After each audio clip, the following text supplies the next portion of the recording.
Fala pessoal, tudo bem com vocês? Mais uma videoaula começando. Bom, dando sequência aí nossos estudos do Simple Date Format, tá? Na aula passada a gente viu como que a gente formata uma data, vimos alguns detalhes da classe Simple Date Format e agora também gostaria de mostrar mais alguns detalhes referente às formatações. Bom, o que é muito comum, tá? A gente está fazendo aí nas aplicações. A gente está exibindo o nome do dia ao invés do número e o nome do mês também, tá? Então, por exemplo, aqui, ó, vou estar mandando imprimir esse cara que a gente já tem aqui. Ele está imprimindo o quê? 18/2 de 2021. Estou gravando essa aula aqui numa quinta-feira, tá? Então, ao invés de 18, suponha que eu queira estar exibindo o quê? Quinta-feira. Tá? Como que eu faço isso? Bom, para a gente exibir o nome do dia, a gente precisa do caractere EEE, tá? 3 Zs. Então, vou estar executando aqui para a gente ver. Ó, e aí ele mostrou o quê? Ele mostrou o nome do dia. Por quê? Da onde que eu tirei esse E? Lembra que eu mostrei a documentação da classe Simple Date Format, comentei sobre o pattern e sobre os caracteres, as letras que a gente deve estar passando aqui para ele. Então, tem que consultar lá o Javadoc para entender por que a gente utilizou o E aqui. Tá? Isso está explicado certinho lá no Javadoc. Que o E é quando a gente quer estar exibindo aí o nome do dia escrito, tá? Ao invés do número.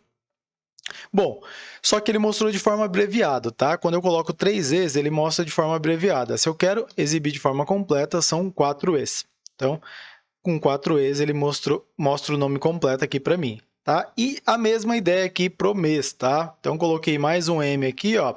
3 M's, ele já mostrou o quê? O nome do mês. E se eu coloco 4 M's, ele colocou aqui de forma abreviada. Se eu coloco 4 M's, ele coloca de forma completa, tá? Bom, um ponto aqui importante, né, que influencia totalmente aqui no resultado. No caso aqui, ele está imprimindo os valores em português. Por quê? Porque o meu loqueio está setado para português. Quem que é esse loqueio? É uma classe que eu tenho aí no Java que determina qual que é o idioma que vai ser impresso aqui o meu dia e o meu mês. Ah, ele influencia alguns campos, dependendo da API que a gente está trabalhando. A gente fala que esses campos que são influenciados pelo loqueio, eles são loqueio sensitive. Tá? Então, no caso aqui, esse loqueio está definindo então o idioma aqui, tanto do dia quanto do mês. Bom, como que eu faço para saber qual que é o loqueio que está setado aí no meu sistema operacional, na minha JVM, tá? Então, a gente pode estar usando o quê? Opa, eu posso estar usando aqui loqueio.getDefault.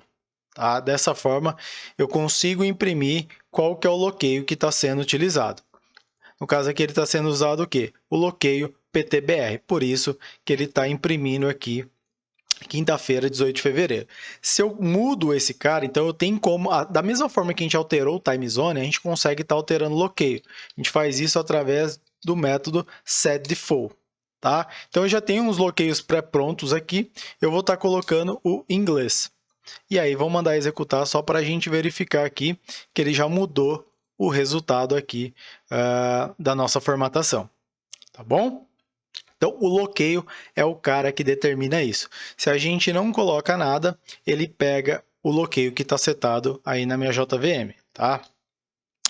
E lembrando um ponto de atenção, né? Da mesma forma que o time zone, se eu altero o time zone default, eu vou estar alterando todos os pontos da aplicação. E aqui também, tá? Todos os pontos aí que vão estar utilizando o loqueio serão afetados se eu altero o default, tá? Bom, beleza. Outra coisa aqui é o seguinte, tá? Então, quando a gente não seta, a gente fica dependente do loqueio que está setado na JVM. Só que se a gente altera aqui o default, a gente altera para todo mundo. Tá? Às vezes a gente não quer esse tipo de comportamento. Às vezes a gente quer um loqueio específico só por um certo ponto da aplicação. Nesse caso, tá? O Simple Date Format ele não tem um método para a gente estar setando o loqueio. A gente tem que estar passando no construtor aqui qual que é o loqueio que eu quero estar utilizando. Então, eu posso estar passando aqui para ele qual que é o loqueio que eu vou estar utilizando. Ó. E aí eu vou ter o mesmo resultado. Tá? Bom, e se eu quiser, tá? Tem alguns loqueios pré-prontos aqui. Se você olhar lá na classe loqueio, você vai ver uma série de opções, tá? Uma série de constantes aí. mas às vezes não tem já pronto aqui. Geralmente pronto vai ficar os mais comuns, os mais utilizados aí no mundo, tá?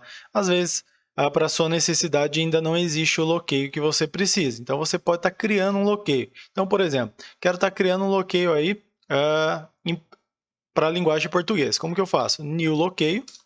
E aqui eu posso passar duas coisas. Eu posso passar o language, tá? Linguagem, que é PT, e posso passar o quê? O país, tá? No caso aqui eu estou criando um loqueio com português do Brasil. Mas eu poderia também o quê? Criar um português, um loqueio, que é o português de Portugal, tá? E aí pode ser que dependendo o campo que ele está exibindo, ele muda o valor aí para o português de Portugal, ao contrário do português do Brasil. Tá? Então tem que ter só esse ponto de atenção, mas você pode estar criando aí, ó, vou mandar executar aqui, ó, você pode estar criando então o seu loqueio aí numa boa, de acordo com a sua necessidade. Então dessa forma eu só criei um loqueio específico aqui para esse meu Simple Date Format e não alterei o padrão aí do sistema, tá? Até mesmo aqui, ó, eu poderia estar criando aí um para o inglês, acho que é EN, tá? Ó, vou colocar esse cara aqui, mandar executar. Aí, ó, maravilha. E aí, vamos verificar aqui, ó, o default, ó. Só para a gente ver o quê? Que ele não alterou, ó, o default continua o quê? PTBR, tá? E aí, eu alterei somente para esse Simple Date Format. Caso eu crie um novo Simple Date Format, tá? Então, por exemplo, ó, vou criar um outro aqui, só para mostrar para vocês. Criar outro, tá? Criar esse cara, opa, copiar aqui para facilitar, então vou usar esse outro aqui para estar printando. Opa, e aqui eu estou passando, não, aqui eu quero que ele pegue o padrão da JVM. Tá bom? Então, ó, cada um se comportou de uma forma, tá? Um ele pegou o default e o outro eu passei aqui para ele. Bom, legal. Outro ponto aqui, tá, que pode gerar uma confusão é o seguinte, a gente tem o time zone e eu posso estar setando aqui o time zone para o meu Simple Date Format, tá? Que não tem nada a ver com o loqueio. Então, por exemplo, ó, tenho aqui os time zones que eu usei na aula passada, então vou passar esse da Austrália novamente aqui, tá? E aí vou estar executando aqui com esse time zone. Então estava 18 de fevereiro, né? Vamos comentar aqui, ó. Estava 18 de fevereiro. E aí, quando eu executei com o time zone da Austrália, né? Austrália aí são 14 horas de fuso, então ele já exibiu o quê? Do dia 19. Tá? Então, o time zone, lembre-se que ele influencia o quê? Na exibição dos valores da data, tá? Mas ele não tem nada a ver com o idioma aqui. Ó, poderia estar... Aqui no caso a gente está com a linguagem inglesa, eu vou colocar português aqui novamente. Tá bom? Olha só. Então, eu coloquei em português, só que o time zone está lá de Sydney. Então, são coisas diferentes. Time zone influencia na exibição dos valores da data, dia, mês, ano, hora. O bloqueio ele vai estar influenciando aqui no idioma que está sendo exibido aí minha data. Era isso que eu tinha para comentar com vocês aí do Simple Date Format e o loqueio, tá? O que o loqueio influencia aí a exibição. Espero que vocês tenham gostado. Qualquer dúvida deixe nos comentários e até a próxima videoaula.